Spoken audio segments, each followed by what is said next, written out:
संसद का मानसून सत्र शुरू हो चुका है और सत्र के शुरू होते ही राजनीतिक तपिश दिल्ली से लेकर जयपुर तक बढ़ चुकी है।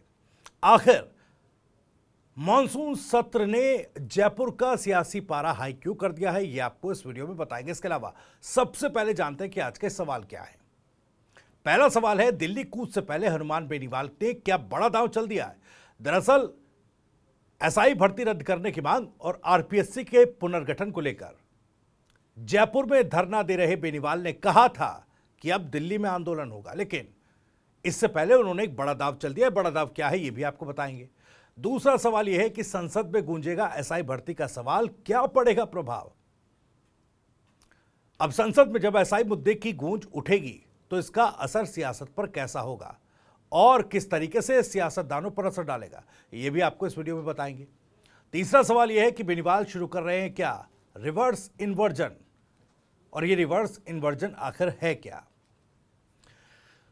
चौथा सवाल ये कि जयपुर से दिल्ली शिफ्ट होगा पूरा एसआई भर्ती पर सियासी महाभारत और इस पर चल रही सियासी टेंशन। वीडियो पूरा देखिएगा, इन तमाम सवालों के जवाब आगे आपको इस वीडियो में मिल जाएंगे।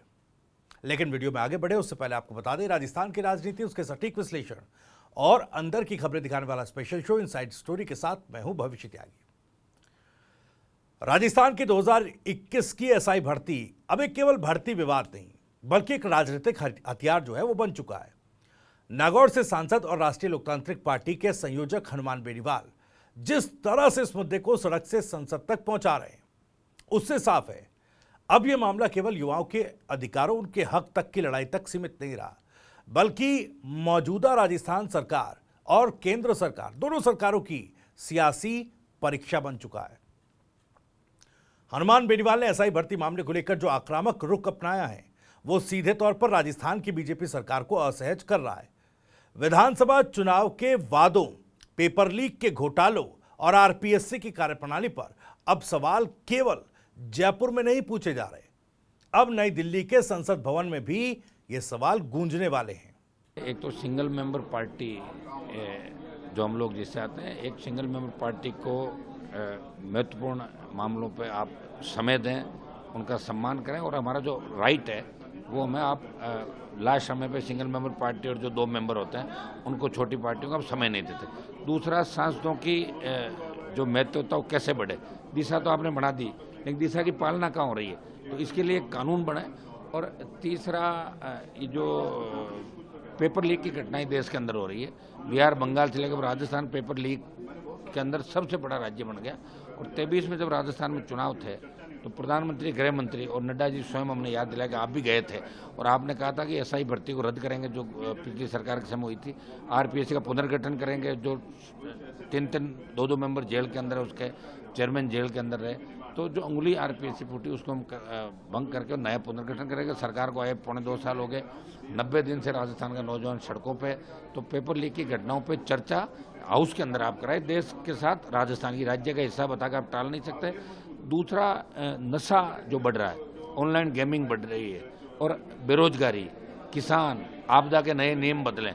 हमने प्रमुख वो मुद्दे विधेयकों के अलावा जो उठा सकते हमने प्रमुखता के मुद्दे उठाए और सब लोगों को समान रूप से मान सम्मान, वहाँ छोटी बड़ी पार्टियां देख कर नहीं दिया जाए, सबको मान सम्मान मिले, ये प्रमुखता से हमने बात उठाई। देखिए, इससे पहले हनुमान बेनीवाल इस मुद्दे पर दिल्ली कूच का ऐलान कर चुके हैं और आंदोलन दिल्ली तक पहुंचे उससे पहले आंदोलन की आग को और ज्वलंत करने के लिए पहले संसद में इस मुद्दे पर सियासत की आहुति अर्पित करने का प्लान बेनीवाल बना रहे हैं। अब देखिए, सीधी सी बात है कि एक रणनीतिक हमला है। राज्य में बीजेपी सरकार है, केंद्र में भी बीजेपी की सत्ता है। बेनीवाल का सवाल दोनों से है। बेनीवाल पूछ रहे हैं कि भाई, लोकसभा चुनावों से पहले राजस्थान में भी इसको लेकर वादा किया था, आखिर निभाया क्यों नहीं। अब बीजेपी के लिए जवाब देना आसान नहीं होगा क्योंकि एक मुद्दा 2 मोर्चों पर जलने लगा है। आसान इसलिए नहीं है क्योंकि पीएम मोदी हो या अमित शाह, लोकसभा चुनावों से पहले इस मामले पर कई वादे राजस्थान की जनता से, युवाओं से कर चुके हैं। जो बेनीवाल अब जवाबदेही का पासा फेंककर इस मुद्दे पर केंद्र सरकार को भी सवालों की परिधि मिलाकर बीजेपी को घेरने का प्लान बना रहे हैं और तैयारी कर रहे हैं। बेनीवाल सिर्फ मुद्दा नहीं उठा रहे, वो अपने लिए राजनीतिक स्पेस क्रिएट कर रहे हैं। उनकी रणनीति साफ है, जब बाकी विपक्ष खामोश है या मुद्दों को सिर्फ बयानबाजी तक सीमित रखा जा रहा है, तब वो ग्राउंड से लेकर हॉल ऑफ पावर तक एक ठोस दबाव बना रहे हैं। इससे दो चीजें बिल्कुल साफ होती हैं। राजस्थान के युवाओं के लिए एकमात्र प्रतिनिधि की छवि गढ़ते जा रहे हैं।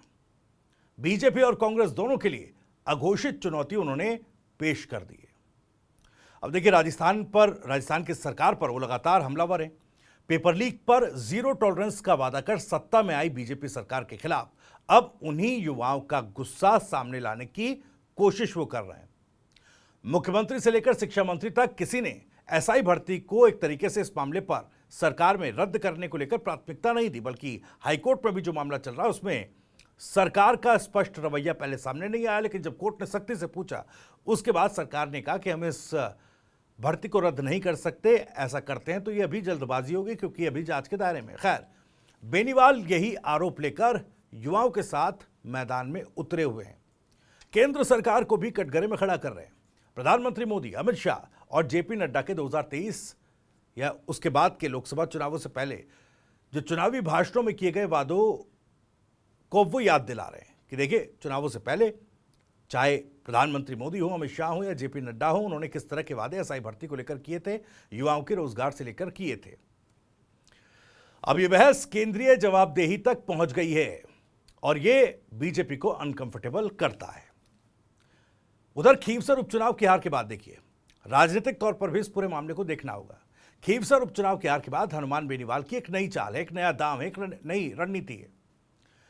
2023 के विधानसभा चुनावों के बाद बेनीवाल की पार्टी आरएलपी सियासी रूप से बैकफुट पर रही है और उसके बाद हुए खीवसर उपचुनाव ने और उस उपचुनाव में हार ने आरएलपी के काडर को कमजोर किया।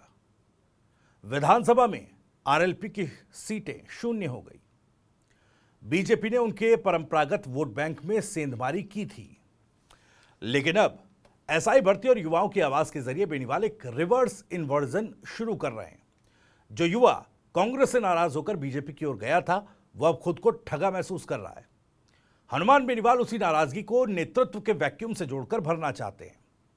उनका सीधा संदेश कि मैं अकेला हूं जो सड़क से संसद तक तुम्हारी लड़ाई लड़ रहा हूं, और इस पूरे मामले पर राष्ट्रीय बहस खड़ा करने की कोशिश है। क्या यह भी बेनीवाल का एक बड़ा दांव है? बेनीवाल केवल राजस्थान तक इस मुद्दे को सीमित नहीं रखना चाहते। एसआई भर्ती जैसे मुद्दे को संसद में उठाकर वो ये बताना चाहते हैं कि ये केवल राजस्थान का सवाल नहीं है, पूरे देश के युवाओं की मेहनत का अपमान है, क्योंकि आज हर राज्य में पेपर लीक जैसे मामले सामने आते ही हैं और जवाबदेही कोई नहीं लेता। इसका मतलब साफ है, बेनीवाल 2028 में होने वाले राजस्थान चुनाव से पहले राष्ट्रीय मुद्दे पर राज्य नेतृत्व की छवि बनाना चाहते हैं। एक ऐसे नेता जो युवा, पारदर्शिता और सिस्टम सुधार के लिए लड़ रहा है, और दोनों बड़ी पार्टी, चाहे वो बीजेपी हो चाहे कांग्रेस हो, उनसे अलग, उनसे स्वतंत्र है। बीजेपी के लिए डबल एजेंडा का खतरा सामने है। एसआई भर्ती जैसे मुद्दे पर बीजेपी दो तरफ से घिरती दिख रही है। राज्य सरकार की निष्क्रियता, इससे युवा नाराज हैं। केंद्र सरकार की चुप्पी, इससे विपक्ष को हमले का एक मौका मिल जाता है। अब बेनीवाल इन दोनों खामियों के बीच खुद को ऐसे नेता के रूप में प्रोजेक्ट कर रहे हैं जो न तो बीजेपी का है और ना ही वो कांग्रेस का है, और ना ही उन दोनों की तरफ झुकता दिखाई देता है, लेकिन युवाओं का असली प्रतिनिधि है। आने वाला समय क्या फिर तीसरा विकल्प खड़ा होगा और एसआई भर्ती रद्द करने की मांग पर, या इस तरह के मुद्दे पर जो युवाओं से जुड़े हैं, क्या उस तरह के मुद्दों पर तीसरा विकल्प राजस्थान में खड़ा होगा? हालांकि कई और मोर्चों पर कई और युवा नेता जो हैं वो मोर्चा खोले हुए हैं, लेकिन हनुमान बेनीवाल जिस तरीके से, चाहे राजकुमार राउत हो, रविंद्र सिंह भाटी हो, इस तरह के नेताओं को लेकर बयान देते हैं, तो क्या वाकई अब एसआई मुद्दे को एक राष्ट्रीय स्तर का मुद्दा बना करके वो तीसरे विकल्प बनने की राह पर निकल पड़े? अगर एसआई भर्ती और अन्य युवा मुद्दों पर बेनीवाल का दबाव रंग लाता है और कोई ठोस कार्रवाई होती है, तो आरएलपी का खोया हुआ जो जनाधार है वो वापसी की तरफ बढ़ सकता है। युवाओं का एक संगठित समूह फिर से उन्हें विकल्प के रूप में देखने लग सकता है। और 2028 विधानसभा चुनाव से पहले राजनीतिक ध्रुवीकरण का एक नया सिरा जो है वो भी उभर सकता है। सवाल यह भी है कि क्या यही हनुमान बेनीवाल की रीपॉलिटिकल ब्रांडिंग है? एसआई भर्ती को लेकर संसद में गूंजती हनुमान बेनीवाल की आवाज सिर्फ युवाओं की नाराजगी नहीं, बल्कि राजस्थान की राजनीति में नई धुरी का ऐलान भी है। वो बीजेपी को उसके वादों की याद दिला रहे हैं, कांग्रेस की निष्क्रियता को उजागर कर रहे हैं और खुद को एकमात्र ईमानदार विपक्ष के रूप में स्थापित कर रहे हैं। इसी के साथ इनसाइड स्टोरी में इतना ही। वीडियो और जानकारी पसंद आई हो तो वीडियो को लाइक करें, ज्यादा से ज्यादा शेयर करें। आप भी इस मामले पर कुछ कहना चाहते हैं तो कमेंट बॉक्स आपके लिए खुला हुआ है। अपनी बात, सवाल और राय कमेंट बॉक्स के जरिए हम तक पहुंचा सकते हैं। राजस्थान से जुड़ी और भी तमाम खबरों को सबसे पहले जानने के लिए सब्सक्राइब जरूर कर लीजिए। TV9 राजस्थान। नमस्कार।